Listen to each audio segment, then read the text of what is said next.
Hey guys, welcome to Eats by April, the place to be when you first go gluten-free. Today I have got a super easy recipe for you. It is only 5 ingredients. Actually, it's only 3 main ingredients. It is a cottage cheese smoothie bowl with strawberries. So I'm going to show you how to make that. It's going to be super quick. Okay, before I show you the recipe, I just want to make sure if you are feeling super bloated, super nauseated, you're burping, you have digestive issues, and you think you might have an issue with gluten, make sure that you look into doing a reset or an elimination diet. So you can find information about this online.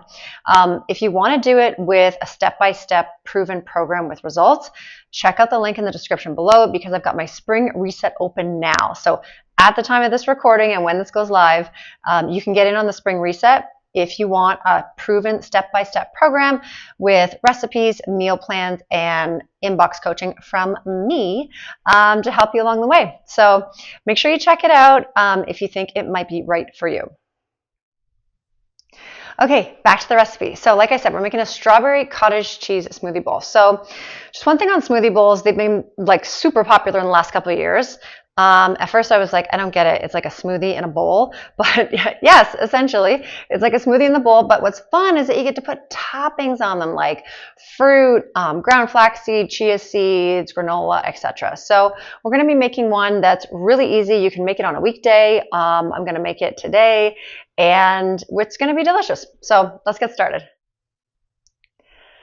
So the 3 ingredients you're going to need are strawberries. So these, you can kind of see, if I hold them close to the camera, you can kind of see they are previously frozen. They are thawing. It's important to use strawberries that are still cold, a little bit frozen. It actually helps thicken the smoothie bowl. So if you don't have frozen strawberries and you want to use fresh, just throw in an ice cube or 2, and that will give you some of that, the body that the ice, sort of like ice particles in the strawberries gives the smoothie bowl. So definitely use that. But that's what I love about the smoothie bowl, is that because you can use frozen fruit, makes it really easy. You can make it anytime.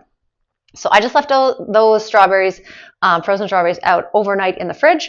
You can also just take them out right before you're going to make the smoothie bowl and just defrost them a little bit in the microwave, just not fully, just until they're thawed a little bit. Obviously, we're going to use cottage cheese as well. I like to use 1% cottage cheese. You can use the percent that you want. So we've got some of that. So it's actually a cup of strawberries, a cup and a quarter of the cottage cheese. And then in here, I've just got maple syrup. You can't really see it, but I've got the maple syrup for the smoothie bowls. I pour it on the ground.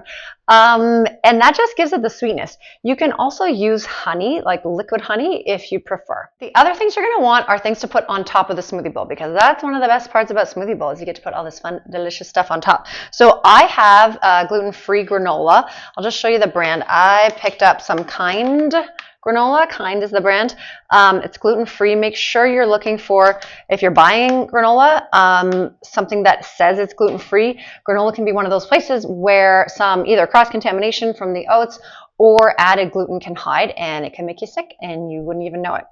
So I've got some of the granola for on top, and then I've got some fresh berries. I had some blackberries, found some blackberries on sale at the store the other day, so I've got those to put on top as well. Okay, so let's get started. We're going to put the cottage cheese, the strawberry, in the maple syrup in the blender.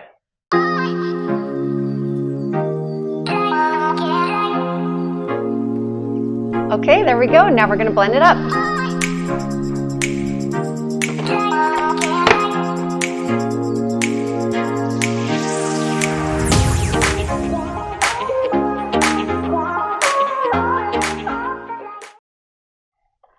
Okay, so yeah, it is super smooth. It only takes about 30 seconds to get it this smooth. So let's put it in here.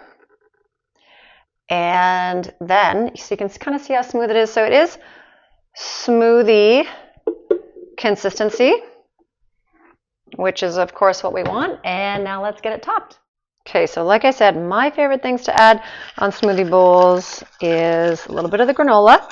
So you want a little texture, you want a little crunch. And then let's add a few blackberries. So you can add blackberries, blueberries, raspberries, obviously any berry that you have. You could also use, even top with some sliced bananas. Okay, and there you have it. That is our cottage cheese strawberry smoothie bowl. Check that out. It looks absolutely delicious.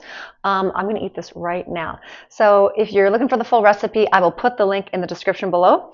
Thank you so much for watching, and I'll see you next time.